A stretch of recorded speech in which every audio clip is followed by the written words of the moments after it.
Rank booster का बहुत important question रहेगा, the correct order of intensity of colours of the compound. 4 option दे रखे हैं और पूछ रहा है कि इंटेंसिटी किसकी ज़्यादा होगी, यानी कोई लाइट कलर होगा और कोई डार्क कलर होगा। इंटेंसिटी मतलब लाइट और डार्क से हमारे पास। तो डार्क कलर या लाइट कलर हम कैसे डिसाइड करेंगे, किन फैक्टर्स पे डिपेंड करता है वो देखेंगे। एक तो है इसका कॉन्सेप्ट अच्छे से समझेंगे ताकि जब क्वेश्चन में एग्जाम में जो मर्जी क्वेश्चन पूछ ले वो हम एकदम सही आंसर कर पाए। और लास्ट में इसकी शॉर्ट ट्रिक भी बताऊंगा मैं कैसे करना है। जिसने रटना होगा वो रट लेगा, जिसको समझना होगा वो समझ लेगा। तो जब भी हमको कलर थ्योरी देखनी पड़ेगी, कलर जानना पड़ेगा, तो हम यूज़ करते हैं क्रिस्टल फील्ड थ्योरी। यहाँ पर कभी भी वैलेंस बॉन्ड थ्योरी को अप्लाई नहीं करेंगे। और कलर के लिए हमको 2 रूल पढ़ने पड़ते हैं। पहला पढ़ना पड़ता है स्पिन सिलेक्शन रूल और दूसरा है लेपोटे सिलेक्शन रूल। पहले पढ़ेंगे स्पिन सिलेक्शन रूल किसमें, ऑक्टाहेड्रल कॉम्प्लेक्स में, फिर पढ़ेंगे टेट्राहेड्रल में। हेड्रल कॉम्प्लेक्स में क्या होता है, जो डी ऑर्बिटल्स हैं वो स्प्लिट करते हैं ईजी सेट ऑफ ऑर्बिटल्स और T2G सेट ऑफ ऑर्बिटल्स। अगर यहाँ पर 2 अनपेड इलेक्ट्रॉन है, कोई भी हो सकते, 2 भी हो सकते हैं, 3 भी हो सकते हैं कि यहाँ पर हो, एक यहाँ पर हो, ऐसे कैसे भी हो सकते हैं। ये ट्रांजिशन अलाउड तभी होगी जब हमारे पास ये जंप करके ऊपर जाएगा और नेट स्पिन हमारी सेम ही रहनी चाहिए, यानी स्पिन मल्टीप्लिसिटी 2s+1 अगर हम यूज़ करेंगे। इसकी वैल्यू जो पहले आ रही थी, अगर यहाँ पे 2 अनपेड इलेक्ट्रॉन्स हैं तो s हो जाएगा मेरा 2 × 1/2 = 1 और 2s+1 की वैल्यू आ जाएगी मेरे पे 2 × 1+1 = 3। तो यहाँ पर स्पिन मल्टीप्लिसिटी की वैल्यू 3 आ जाती है। अगर ये ऊपर जाता है, जंप करता है, तब भी स्पिन मल्टीप्लिसिटी हमारी 3 ही रहेगी। या फिर टोटल स्पिन की बात करें हम, यहाँ पर 1 है टोटल स्पिन, ये चेंज नहीं होगी। डेल्टा एस हमारा क्या रहेगा, 0। ऐसी ट्रांजिशन होगी स्पिन अलाउड ट्रांजिशन। ये भी अलाउड वाली बता रहा हूँ मैं, फिर फॉरबिडन बताऊंगा कैसे चेक करनी है। अगर हम टेट्राहेड्रल केस लेते हैं तो यहाँ पर स्प्लिटिंग होती है एक ई में और एक T2 में। यहाँ पर हम जी वर्ड का यूज़ नहीं करते हैं। जी का मतलब होता है जेरेड, यानी कि ऑर्बिटल्स में इन्वर्जन सेंटर या फिर सेंटर ऑफ सिमेट्री प्रेजेंट है। ऑक्टाहेड्रल में हमारे पास जेरेड वर्ड यूज़ करेंगे क्योंकि यहाँ पे इन्वर्जन सेंटर प्रेजेंट होता है। लेकिन टेट्राहेड्रल में जब मिक्सिंग होती है, यहाँ पर P और D में मिक्सिंग देखने को मिलती है, वहाँ से इन्वर्जन सेंटर का लॉस हो जाता है, इसलिए हम जी वर्ड का यहाँ यूज़ नहीं करते हैं, सिर्फ T2 और E में लिखते हैं। रूल सेम रहेगा, ये वाला इलेक्ट्रॉन यहाँ जंप करेगा, ये वाला इलेक्ट्रॉन यहाँ जंप करेगा, या फिर ये इधर जंप कर सकता है। ये दोनों इलेक्ट्रॉन इधर नहीं जंप कर सकते। क्यों नहीं कर सकते वो भी देखेंगे।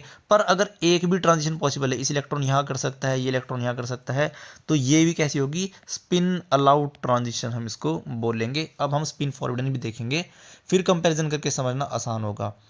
एग्जाम्पल ये हमने कॉम्प्लेक्स का MnH2O6 पॉजिटिव का, D5 का हाई स्पिन है, वीक फील्ड लिगेंड है H2O, 5 इलेक्ट्रॉन हमने ऐसे भर दिए। अब यहाँ पर क्या होगा, अगर मैं इस इलेक्ट्रॉन को जंप कराना चाहूँगा तो इसको अपनी स्पिन चेंज करनी पड़ेगी, ऑपोजिट स्पिन में ये पेयर होगा। कोई सा भी इलेक्ट्रॉन, चाहे ये वाला इलेक्ट्रॉन लूँ, इसको यहाँ पेयर कराने के लिए इसको स्पिन चेंज करनी पड़ेगी। जब भी इलेक्ट्रॉन को स्पिन चेंज करनी पड़ेगी, ऐसी ट्रांजिशन पॉसिबल नहीं हो पाती। इनको हम बोलते हैं स्पिन फॉरबिडन ट्रांजिशन। यहाँ पे स्पिन मल्टीप्लिसिटी की वैल्यू भी जो है चेंज करेगी। यहाँ पर ऊपर के वाले केस में क्या था, ये इलेक्ट्रॉन ऐसे ही जंप करके ऐसे ही पेयर हो जाता, ये वाला भी ऐसे जंप करके ऐसे पेयर हो जाता। लेकिन यहाँ पर इसको क्या करना पड़ेगा, अपनी स्पिन को चेंज करना पड़ेगा। ऐसी ट्रांजिशन होती हैं स्पिन फॉरबिडन ट्रांजिशन। ये था ऑक्टाहेड्रल केस। अब एक टेट्राहेड्रल केस भी समझते हैं। E और T2 है, यहाँ पर भी क्या है, D5। यहाँ पे हाई स्पिन और लो स्पिन का जो कॉन्सेप्ट टेट्राहेड्रल में अप्लाई नहीं होता है। एक एग्जांपल यह है MnCl4 2- टेट्राहेड्रल कॉम्प्लेक्स है। अगर हम E से जंप कराते हैं T2 में तो वापस इसको स्पिन चेंज करानी पड़ेगी, तो इसको हम बोलेंगे स्पिन फॉरबिडन ट्रांजिशन। यहाँ पर ट्रांजिशन पॉसिबल नहीं होगी, यहाँ पर भी ट्रांजिशन जो है पॉसिबल नहीं होगी। ये था हमारे पास स्पिन सिलेक्शन रूल। दूसरा है हमारे पास लेपोटे सिलेक्शन रूल। अगर जी मतलब है जेरेड और यू मतलब है अनजेरेड। अगर ऑर्बिटल मेरा जेरेड है और दूसरा जहाँ पे ट्रांजिशन होगी वो अनजेरेड ऑर्बिटल है, तो जेरेड से अनजेरेड अलाउड होती है और अनजेरेड से जेरेड भी अलाउड ट्रांजिशन होती है।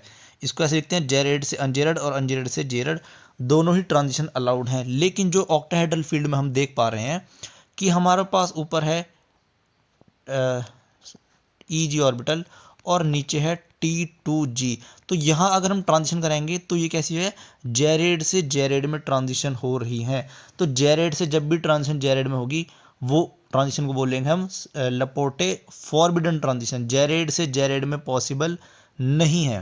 लेकिन अगर हम बात करते हैं टेट्राहेड्रल कॉम्प्लेक्सेस में, तो यहाँ पर तो जी और यू का कॉन्सेप्ट है ही नहीं, यहाँ सिर्फ T2 और E लिखते हैं। यहाँ कर जो ट्रांजिशन होती है हमारे पास, ये इलेक्ट्रॉन जंप करेगा तो स्पिन अलाउड तो बिल्कुल है, लेकिन साथ में ये होती है लेपोटे पार्टली अलाउड ट्रांजिशन। ऑक्टाहेड्रल में तो कंप्लीटली फॉरबिडन है, लेकिन टेट्राहेड्रल के केस में ये पार्टली अलाउड ट्रांजिशन हमारे पास लेपोटे वाली देखने के लिए मिलती हैं।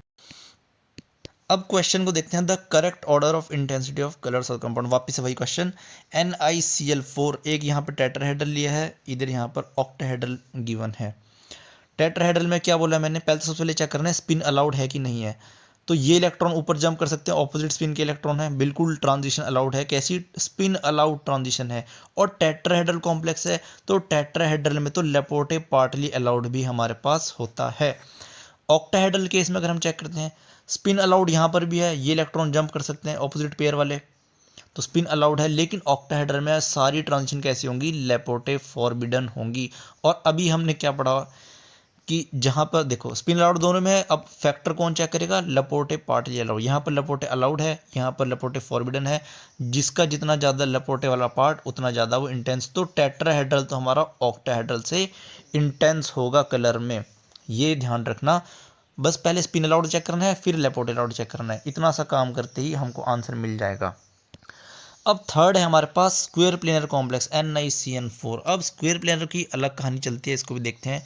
स्क्वायर प्लेनर में स्प्लिटिंग कैसी होती है, पहले NiCN4 2 minus square planar complex है, और Ni 2 पॉजिटिव ऑक्सीडेशन स्टेट है, Ni की +2 3D8 4s0। ये हमारे पास ऑक्टाहेड्रल फील्ड में होता है। लेकिन स्क्वायर प्लेनर में क्या होता है, ये ऑर्बिटल्स जो है और ज़्यादा स्प्लिट करते हैं, ये Eg वाला और स्प्लिट करता है। देखो मैंने बना रखा डायग्राम, सबसे ऊपर जाएगा dx² - y², फिर dxy, फिर dz², और लास्ट में दोनों सेम एनर्जी पे dyz और dzx। 8 इलेक्ट्रॉन है निकल के पास, 8 भर दिया हमने, 4 6 8। अब ट्रांजिशन कहाँ होगी, यहाँ से यहाँ वाली पॉसिबल ट्रांजिशन है ये भी लेपोटे फॉरबिडन, क्योंकि डी ट्रांजिशन सिर्फ टेट्राहेड्रल में अलाउड है, वो भी पार्टली अलाउड है, बाकी हर जगह फॉरबिडन है।